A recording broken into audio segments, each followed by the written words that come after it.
Jemaat yang terkasih, mari kita mensyukuri anugerah penyertaan Tuhan hingga saat ini dengan sungguh dan tulus hati beribadah kepadanya. Bulan ini kita akan beribadah dengan tema Bulan Budaya, di mana ada beberapa corak kedaerahan akan mewarnai nyanyian liturgi kita. Minggu ini kita akan beribadah dengan gaya Tapanuli Sumatera Utara. Sungguhlah indah bila kita memandang keberagaman kita sebagai satu gereja Tuhan dengan hati bersyukur dan bersukacita. Rap Jongjong Mahita, marilah kita bangkit berdiri dan mengambil saat teduh.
Bapak, Ibu, saudara-saudara yang dikasihi Tuhan Yesus Kristus, kita awali kebaktian kita dengan pengakuan bahwa pertolongan kita datang dari Allah Bapa, pencipta langit dan bumi, yang kasih setianya kekal untuk selama-lamanya.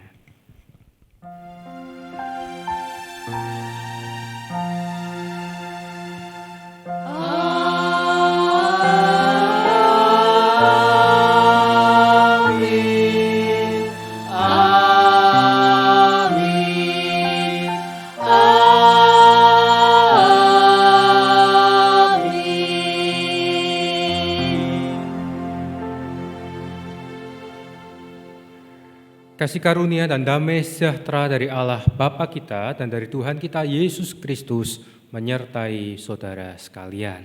Dan menyertai saudara juga. Kebaktian kita pada hari ini mengambil tema Gembala yang Baik. Ketika kita bicara tentang gembala, maka kita akan otomatis teringat dengan Mazmur 23 yang begitu terkenal dengan ungkapan Tuhan adalah gembala. Dan kita akan mengawali dengan litani Mazmur 23 ayat 1 sampai dengan 4. Tuhan adalah gembalaku, takkan kekurangan aku.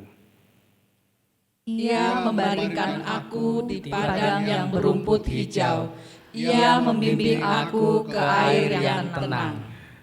Ia menyegarkan jiwaku. Ia menuntun aku di jalan yang benar oleh karena namanya. Sekalipun aku berjalan dalam lembah kekelaman, aku tidak takut bahaya, sebab Engkau besertaku. Gadamu dan tongkatmu, itulah yang menghibur aku. Saudara, di dalam segala kelemahan kita, Tuhan datang mencari kita yang berdosa.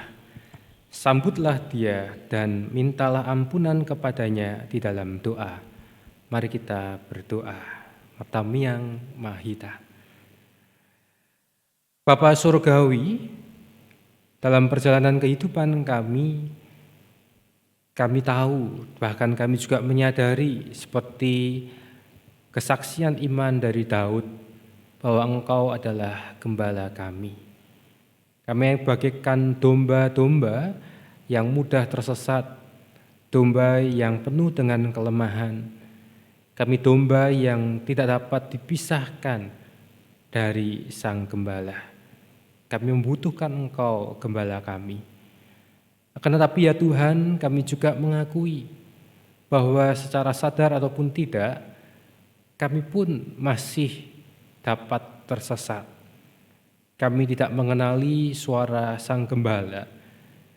Kami lebih mengandalkan apa yang kami kehendaki, sehingga tanpa sadar kami justru meninggalkan Sang Gembala. Ampunilah kami ya Tuhan. Dan di dalam kebaktian ini, kami pun juga kembali mengingat akan panggilan Tuhan, Sang Gembala Agung yang selalu ingin supaya kami jalan bersama denganmu. Oleh karena itu kami percayakan hidup kami dalam tangan-Mu, kiranya Tuhan yang selalu membimbing kami, dan kami dimampukan menjadi domba yang baik, domba yang mendengar, domba yang memiliki relasi yang kuat, dan domba yang selalu mempercayakan hidup kepada Sang Gembala. Inilah doa pengakuan dosa kami yang kami naikkan dalam nama Tuhan Yesus Kristus. Amin.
Mari kita bangkit berdiri untuk merespon anugerah Tuhan. Bagi kita yang telah mengaku dosa di hadapan Tuhan, maka Tuhan akan memberikan kepada kita pengampunan. Berita anugerah diambil dari surat 1 Petrus pasal 2 ayat 24 dan 25 yang dituliskan demikian. Ia sendiri telah memikul dosa kita di dalam tubuhnya di kayu salib, supaya kita yang telah mati terhadap dosa hidup untuk kebenaran. Oleh bilur-bilurnya kamu telah sembuh, Sebab dahulu kamu sesat seperti domba, tetapi sekarang kamu telah kembali kepada gembala dan pemelihara jiwamu. Demikianlah berita anugerah dari Tuhan. Syukur kepada Allah.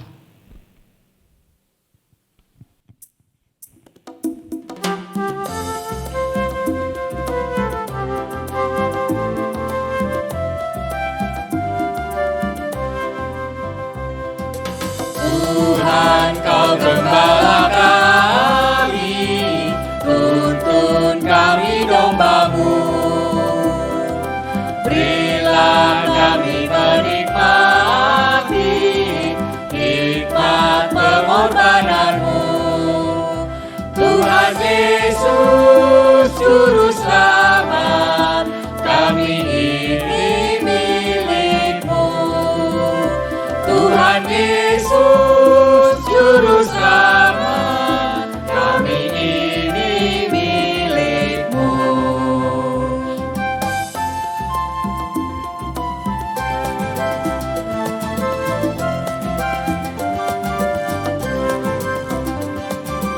Aboto hormat Tuhani, sirado tanami. Tuhan kohiro hanami, dohon haholongani. Tuhan Yesus si palua, dan tarasa molomi. Tuhan Yesus si palua, dan tarasa molomi.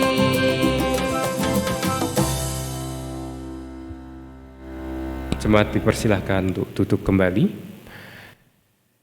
Tiba waktunya bagi kita untuk merenungkan firman Tuhan. Dan sebelum kita menerima pemberitaan Tuhan, mari kita berdoa. Martami yang Mahita. Tuhan yang Maha Kasih, sebagai domba kami tentu rindu untuk mendengar suara Sang Gembala. Dan suara itu dapat kami dengar salah satunya melalui firman yang akan kami renungkan bersama. Karena kami percaya bahwa melalui firman Tuhan inilah, maka Engkau akan menyapa kami. Engkau memberikan pada kami kesegaran. Engkau kembali meneguhkan iman kami dan memberikan pada kami petunjuk hidup yang baru. Oleh karena itu ketika kami akan merenungkan firman-Mu, biarlah Alkitab yang kami baca, uraian firman yang kami dengar, itu semua diperlengkapi oleh kuasa Roh Kudus, sehingga kami dimampukan untuk dapat memahami, menghidupinya, dan hidup kami dapat diperbarui oleh firman Tuhan. Kami menyerahkan pemberitaan firman Tuhan hanya dalam nama Tuhan Yesus Kristus. Amin. Pembacaan Alkitab pada hari ini akan diambil dari Injil Yohanes pasal 10 ayat 1 sampai dengan 10. Yohanes pasal 10 ayat 1 sampai dengan 10 dituliskan demikian. Aku berkata kepadamu, sesungguhnya siapa yang masuk ke dalam kandang domba dengan tidak melalui pintu, tetapi dengan memanjat tembok, ia adalah seorang pencuri dan seorang perampok. Tetapi siapa yang masuk melalui pintu, ia adalah gembala domba. Untuk dia, penjaga membuka pintu, dan domba-domba mendengarkan suaranya, dan ia memanggil domba-dombanya masing-masing menurut namanya, dan menuntunnya keluar. Jika semua dombanya telah dibawanya keluar, ia berjalan di depan mereka, dan domba-domba itu mengikuti dia, karena mereka mengenal suaranya. Tetapi seorang asing pasti tidak mereka ikuti, malah mereka lari daripadanya, karena suara orang-orang asing tidak mereka kenal. Itulah yang dikatakan Yesus dalam perumpamaan kepada mereka. Tetapi mereka tidak mengerti apa maksudnya. Ia berkata demikian kepada mereka. Maka kata Yesus sekali lagi, aku berkata kepadamu, sesungguhnya akulah pintu ke domba-domba itu. Semua orang yang datang sebelum aku adalah pencuri dan perampok, dan domba-domba itu tidak mendengarkan mereka. Akulah pintu, barang siapa masuk melalui aku, ia akan selamat, dan ia akan masuk dan keluar dan menemukan padang rumput. Pencuri datang hanya untuk mencuri dan membunuh dan membinasakan. Aku datang supaya mereka mempunyai hidup dan mempunyainya dalam segala kelimpahan. Demikianlah firman Tuhan. Berbahagialah kita yang membaca dan memelihara dalam kehidupan setiap hari. Haleluya. Haleluya, haleluya, haleluya.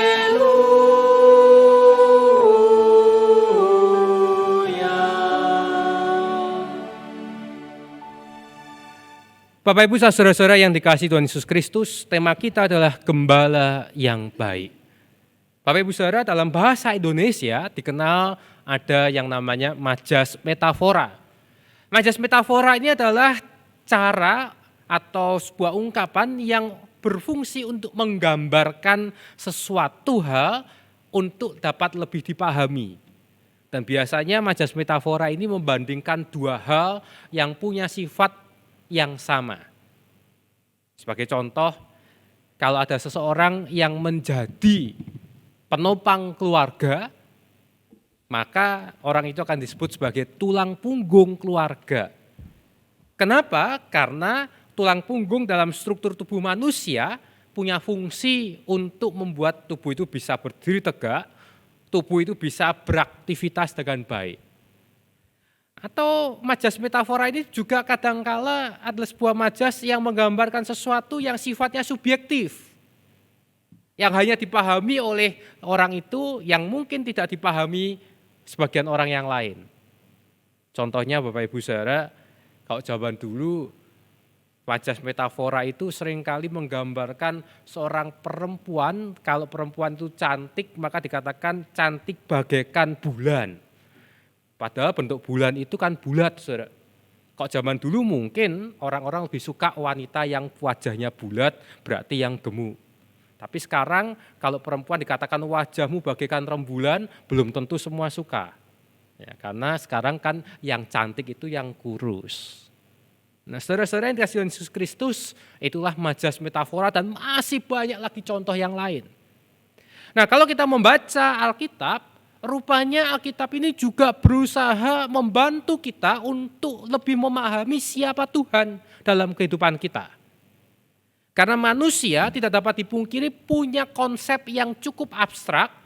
Manusia punya konsep atau punya cara berpikir tentang siapa Tuhan dalam kehidupannya yang bersifat pribadi. Di dalam Alkitab yang sering kita kenal dan berapa kali diulang, yaitu gambaran tentang Tuhan sebagai gembala. Tuhan adalah gembalaku. Itulah yang ditulis oleh Daud dalam Mazmur 23.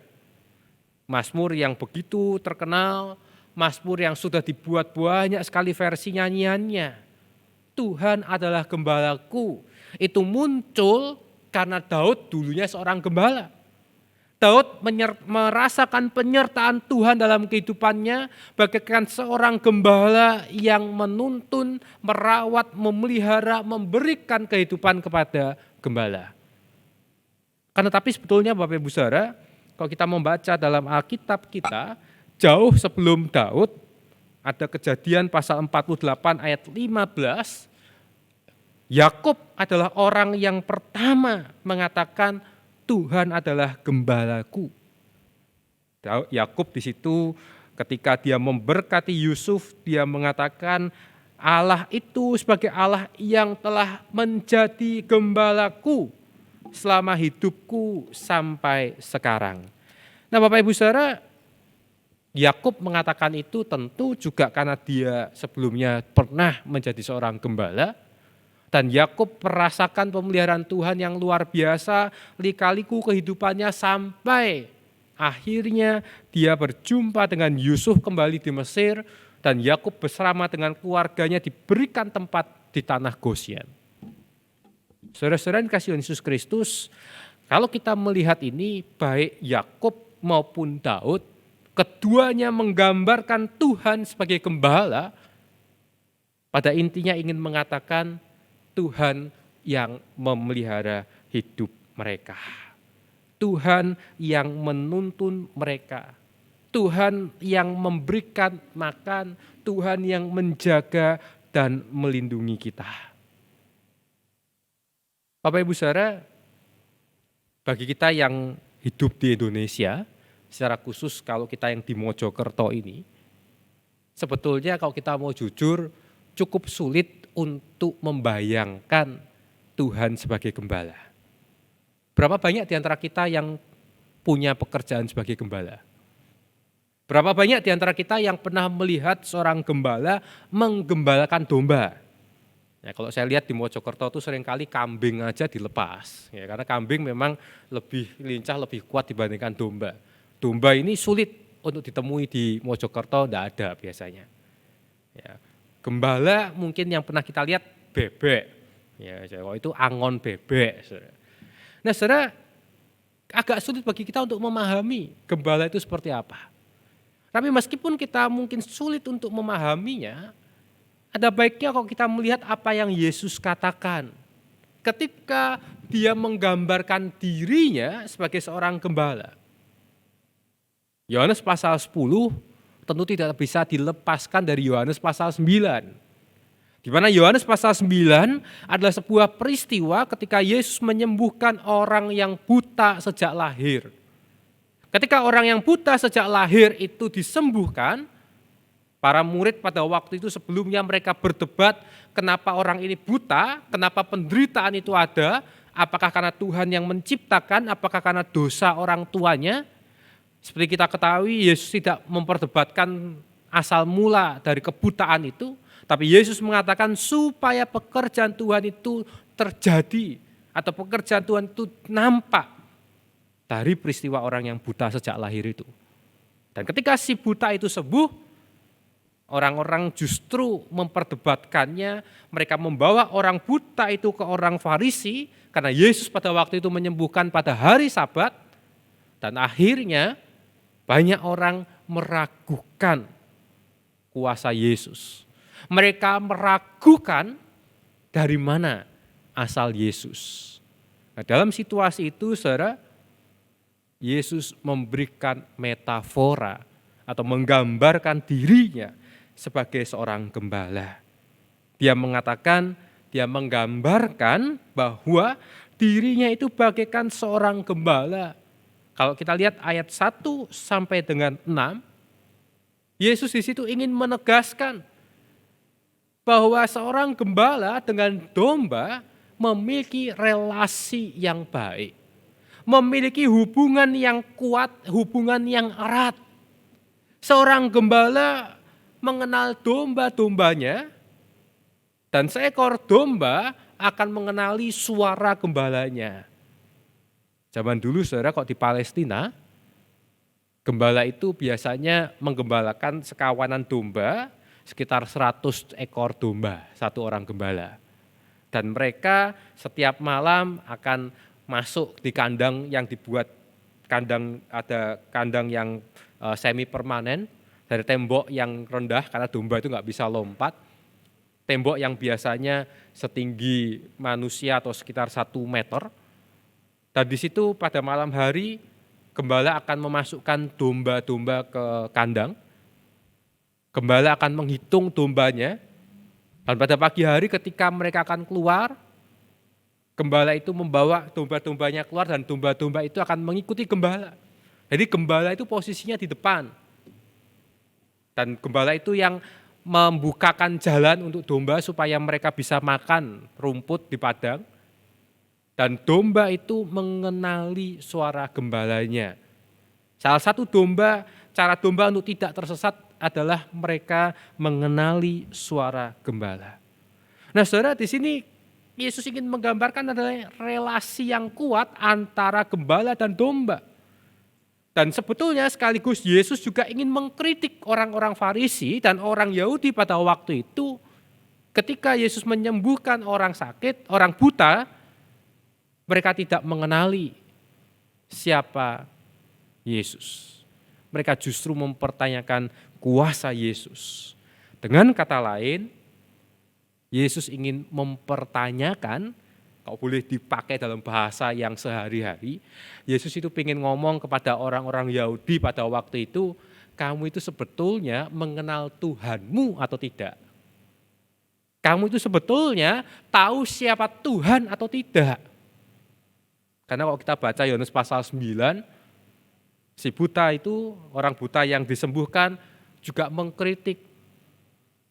Orang buta itu mengatakan, aku tidak peduli Yesus dari mana, tapi yang aku tahu adalah aku merasakan, aku mengalami kuasanya dalam kehidupanku.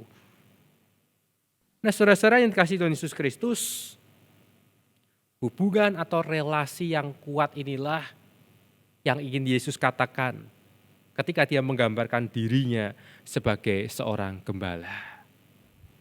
Nah, untuk mempermudah saudara, saya pakai gambaran, andaikan kalau Bapak Ibu Saudara di rumah yang senang memelihara hewan. Ya. Suatu kali ada seorang rekan, ya, dia tinggal di Sidoarjo. Dia ini seorang pecinta kucing, Bu Saudara. Ya, tapi bukan gembala kucing, karena nggak ada gembala kucing. Nah, Bapak ini cerita dia sebetulnya nggak punya kucing. Tetapi apa yang dilakukan itu karena dia sering melihat kucing di jalanan, di sekitar kompleks rumahnya itu sering terlunta-lunta di luar, maka dia memberi makan kucing itu.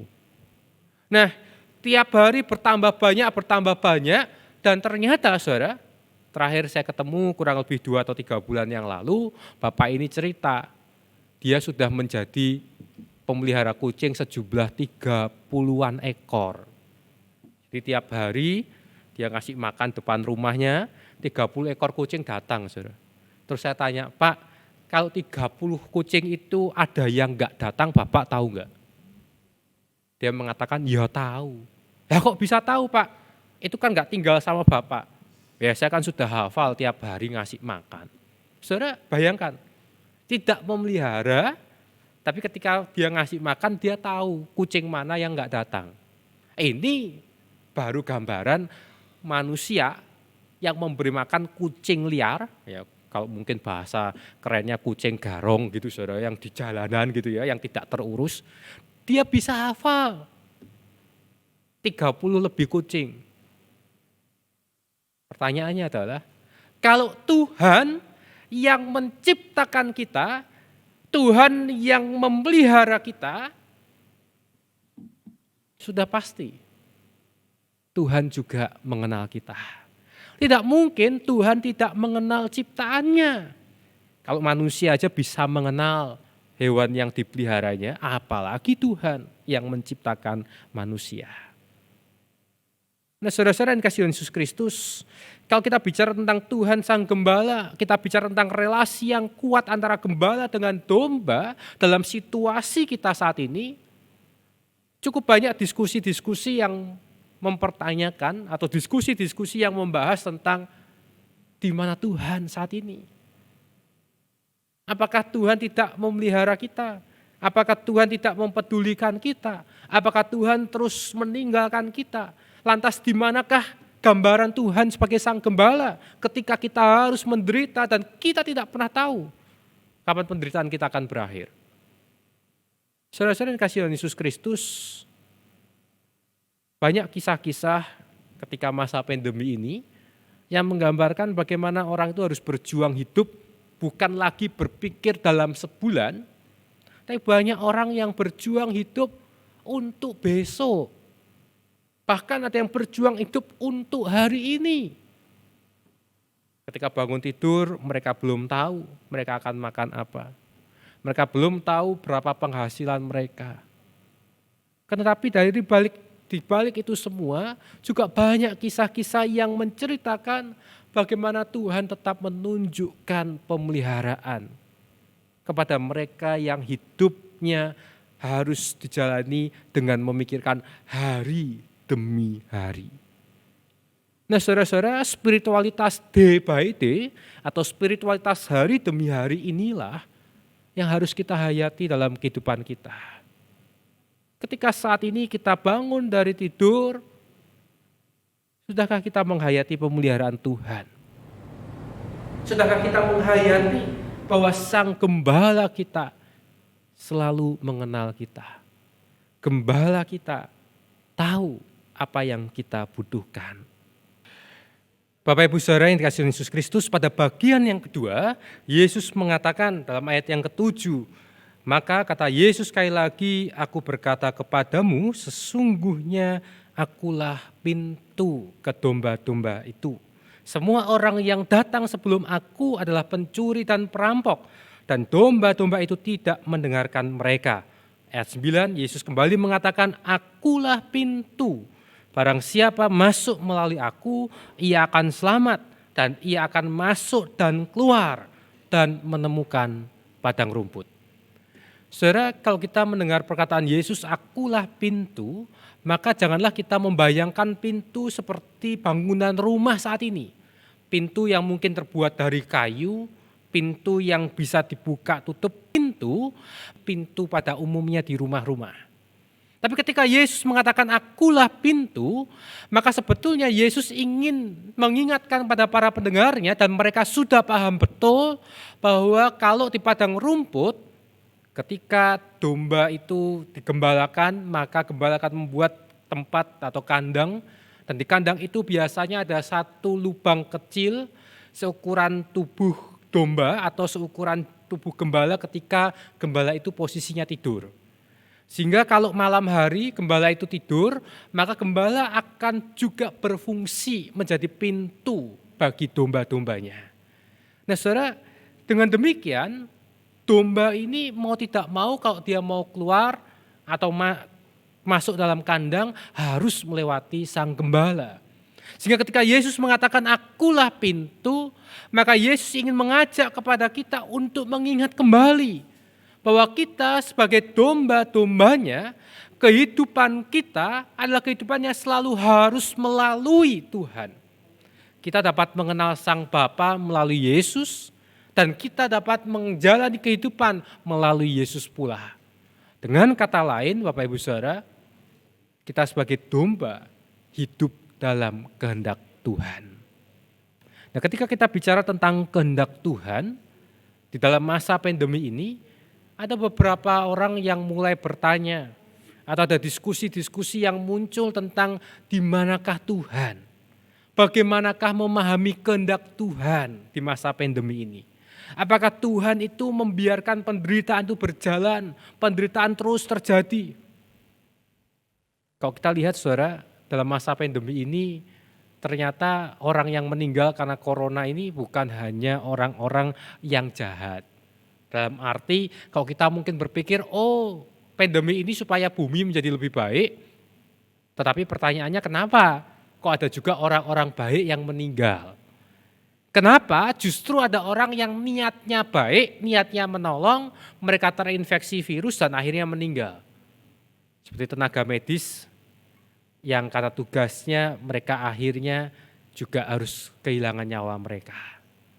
Nah saudara, dalam situasi semacam ini ada diskusi yang dilakukan oleh Duta Wacana beberapa waktu yang lalu, pembicaranya Pendeta Daniel Listiabudi. Dalam diskusi itu Pendeta Daniel mengingatkan pada kita semua bahwa Tuhan ini ketika dalam penderitaan ternyata Tuhan itu tidak tinggal diam. Seringkali kita ini tidak dapat memahami kehendak Tuhan karena kita membatasi konteks atau kita membatasi konsep Tuhan menurut pikiran kita. Sehingga ketika terjadi penderitaan, kita mungkin hanya berpikir Tuhan itu Tuhan yang baik, sehingga kita akhirnya berkesimpulan kalau ada penderitaan maka Tuhan itu tidak ada. Tapi sebetulnya Tuhan itu ada ketika dalam penderitaan, yaitu melalui orang-orang yang menunjukkan kasih-Nya. Diceritakan ada seorang teolog yang mengalami kematian anaknya. Anaknya anak yang baik, teolog itu juga orang yang baik, tapi dia mati. Anaknya mati. Nah, ketika dalam pergumulannya, akhirnya sang teolog ini mengatakan bahwa marilah kita belajar untuk memahami Tuhan bukan hanya dalam konteks pemikiran kita, dalam konsep kita saja. Sehingga kita diajak untuk berjalan setiap hari, menjalani kehidupan kita diajak untuk memiliki konsep-konsep yang baru tentang Tuhan. Saudara yang dikasihi Tuhan Yesus Kristus, lagu Tuhan Kau Gembala Kami, kalau kita ingat beberapa waktu yang lalu sempat viral di media sosial karena Glenn Fredly almarhum pernah menyanyikan lagu ini, dan ketika dia menyanyi diputar kembali gitu ya. Dan kita mungkin cukup kaget ketika Glenn harus meninggal dalam usia yang relatif muda. Dan kita tidak tahu ketika Glenn Fredly menyanyikan Tuhan Kau Gembala Kami apa yang dirasakan, apa yang ada di benak pikirannya. Kan tetapi peristiwa Glenn Fredly ingin mengingatkan pada kita bahwa kita sebagai domba, ketika kita mengimani Tuhan adalah gembala kita, maka kita diajak untuk betul-betul mempercayakan hidup kita kepada Tuhan. Kita tidak pernah tahu kapan akan berakhirnya kehidupan kita. Tapi yang kita ketahui adalah Tuhan Sang Gembala itu akan selalu menyertai kita. Dikatakan kalau hidup kita seturut dengan kehendak Tuhan, maka kita akan keluar dan masuk. Kita akan menemukan padang rumput yang hijau. Bapak Ibu Saudara yang dikasihi Tuhan Yesus Kristus, dalam kehidupan kita saat ini kita mungkin akan bertanya-tanya, kapankah penderitaan yang diakibatkan oleh pandemi ini akan berakhir? Kita tidak pernah tahu.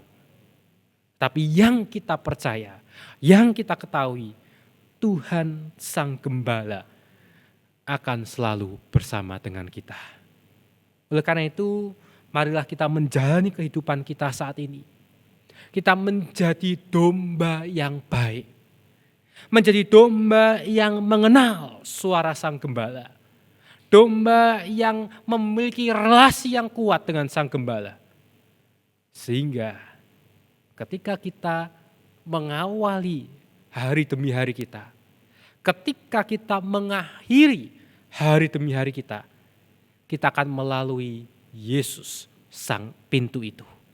Dan ketika kita melalui Yesus Sang Pintu, maka padang rumput yang hijau itu akan kita nikmati. Bapak Ibu Saudara, selamat menjadi domba yang baik. Kita percaya Sang Gembala akan selalu memelihara dan menyelamatkan kita. Tuhan memberkati kita. Amin.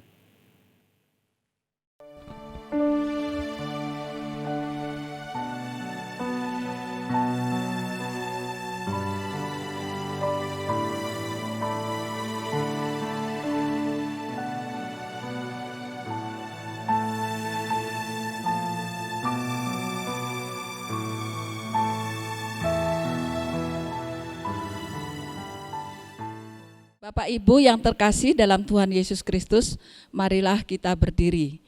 Rapma Hita Jongjong. Marilah kita mengikrarkan iman kita bersama umat Allah di masa lalu, masa kini, dan masa depan, sambil mengingat pengakuan pada baptisan kita yang menyatakan, aku percaya kepada Allah, Bapa yang Maha Kuasa, Khalik langit dan bumi, dan kepada Yesus Kristus, anaknya yang tunggal Tuhan kita, yang dikandung dari Roh Kudus, lahir dari anak darah Maria, yang menderita sengsara di bawah pemerintahan Pontius Pilatus, disalibkan, mati dan dikuburkan, turun ke dalam kerajaan maut. Pada hari yang ketiga, bangkit pula dari antara orang mati, naik ke surga, duduk di sebelah kanan Allah, Bapa yang Maha Kuasa, dan dari sana ia akan datang untuk menghakimi orang yang hidup dan yang mati. Aku percaya kepada Roh Kudus, gereja yang kudus dan am, persekutuan orang kudus, pengampunan dosa, kebangkitan orang mati, dan hidup yang kekal. Amin. Jemaat dipersilahkan duduk. Kita akan menaikkan doa-doa syafaat kita dan nanti kita akan mengakhiri dengan doa Bapa kami yang kita nyanyikan. Marilah kita berdoa. Martami yang Mahita. Tuhan yang berkasih, Engkau adalah gembala kami, yang senantiasa menuntun kami dan mengenal kami. Engkau adalah jalan kami untuk mengenal Tuhan. Jalan kami untuk menemukan padang rumput yang hijau. Ya Tuhan, ajarkanlah kami untuk menjadi domba-domba yang selalu mempercayakan hidup kami kepadamu. Di tengah masa pandemi ini, kami selalu berserah kepada Tuhan. Kami percaya bahwa Tuhan akan senantiasa menuntun kami. Tuhan memberikan yang terbaik untuk kami. Tuhan yang mengenal kami, maka Tuhan pula yang akan selalu menyediakan kehidupan bagi kami. Kami berdoa untuk saudara-saudara kami yang mungkin sakit, baik di rumah atau kesehatan terbatas karena usia yang lanjut. Tuhan, Engkau mengetahui keberadaan mereka. Kiranya Engkau yang memulihkan mereka yang sakit. Kami juga berdoa ya Tuhan untuk gereja-Mu, untuk GKI Mojokerto dan gereja-gereja yang lain. Di masa pandemi ini mampukan kami sebagai gereja untuk beradaptasi dengan pola bergereja yang berbeda dibandingkan sebelumnya. Mampukan kami sebagai gereja untuk menghadirkan damai. Mampukan kami untuk tetap menjalankan tugas dan panggilan kami bagi jemaat Tuhan dan bagi orang-orang di sekitar kami. Kami juga berdoa untuk pemerintah kami di Indonesia ini, para pemimpin kami, setiap bagian yang memperjuangkan upaya-upaya perbaikan dalam masa pandemi ini. Tuhan, juga kami berdoa untuk para tenaga medis, orang-orang yang terus memperjuangkan kebaikan bagi sesamanya di masa pandemi ini. Kiranya Tuhan menyertai. Dan kami juga berdoa untuk negara-negara yang lain, mereka yang bersama-sama berjuang untuk terus memberikan kehidupan, menjaga kehidupan dan memelihara kehidupan. Kami percaya Tuhan, Engkau tidak meninggalkan kami, tapi di tengah penderitaan ini kami tetap melihat Tuhan melalui mereka yang mau melakukan kebaikan bagi sesama. Dan akhirnya kami percayakan hidup kami dalam tangan Tuhan. Engkau yang memimpin kami, Engkau yang menyertai kami, baik dalam pekerjaan kami, Tuhan mencukupkan kebutuhan kami. Bagi kami yang juga berjuang untuk mencari pekerjaan, Tuhan juga yang memberikan kepada kami pekerjaan yang tepat. Kami juga berdoa untuk keluarga kami, untuk anak-anak yang harus sekolah dari rumah. Tuhan memberikan sukacita, Tuhan memberikan hikmat sehingga mereka tetap dapat belajar dengan baik. Kami juga berdoa untuk kehadiran kami di tengah-tengah masyarakat. Kiranya perjumpaan kami dengan sesama dapat membawa damai yang berasal dari Tuhan.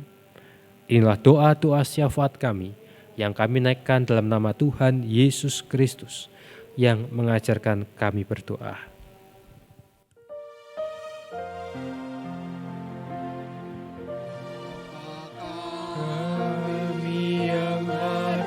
Di surga, dikuduskanlah namamu,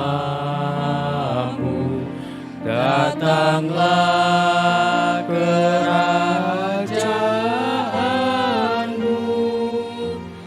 jadilah kehendakmu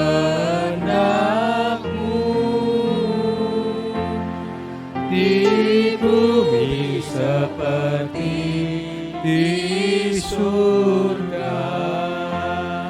Berilah kami pada hari ini makanan kami yang secukupnya, dan ampuni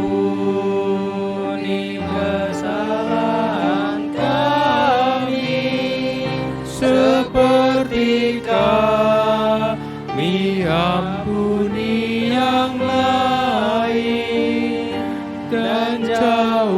Selamatkan kami dari pencobaan, lepaskanlah kami dari yang jahat.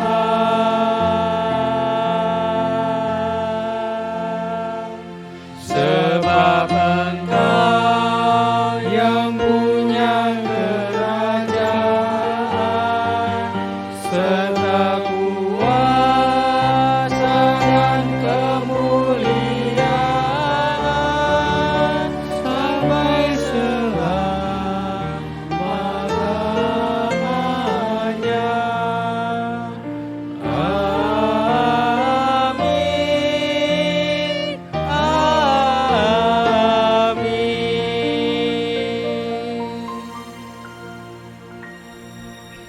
Tiba saatnya kita untuk menyampaikan persembahan kita. Marilah kita memberikan persembahan syukur yang terbaik kepadanya dengan mengingat firman Tuhan dari Filipi 4 ayat 6.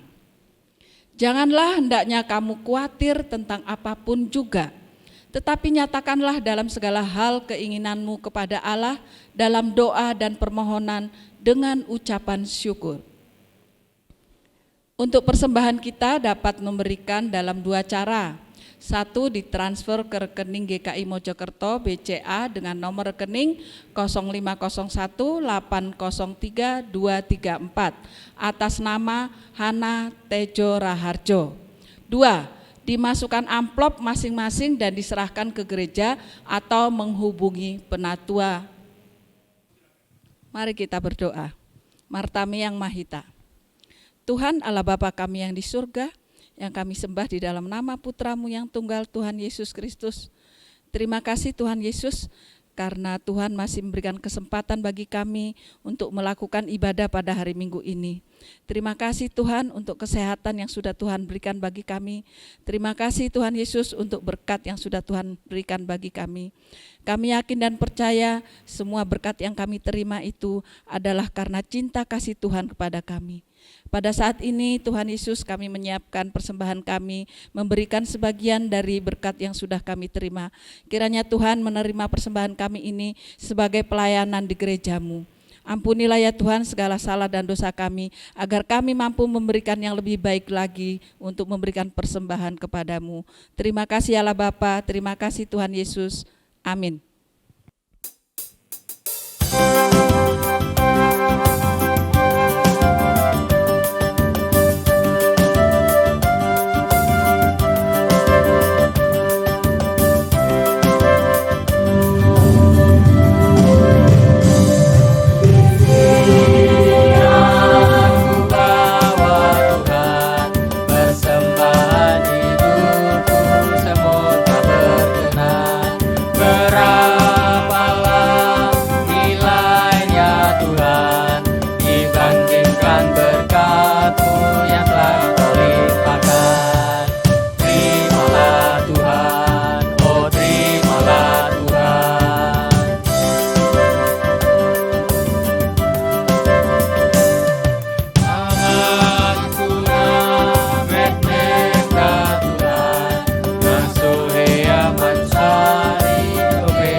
Saudara-saudara, kita akan kembali menjalani kehidupan kita sehari-hari dan marilah kita terus percaya bahwa Tuhan adalah gembala yang baik. Maka sekarang arahkanlah hatimu kepada Tuhan. Kami mengarahkan hati kami kepada Tuhan. Jadilah saksi Kristus, Syukur kepada Allah, terpujilah Tuhan. kini dan selamanya. Terimalah berkat Tuhan. Allah Bapa yang menciptakan dunia ini, yang senantiasa menghendaki kebaikan untuk seluruh ciptaan, akan senantiasa memberkati saudara. Yesus Kristus Sang Putra yang datang ke dalam dunia menjadi gembala yang baik, menjadi pintu untuk datang kepada Sang Bapa, akan senantiasa menyertai engkau. Dan kuasa Roh Kudus, Roh hikmat akan memampukan saudara untuk menjadi domba yang senantiasa mengenal Sang Gembala, domba yang hidup dalam kehendak Sang Gembala, akan senantiasa beserta dengan saudara. Ketika Allah yang Esa akan memberkati, melindungi, menyertai saudara dari sekarang sampai selama-lamanya. Amin.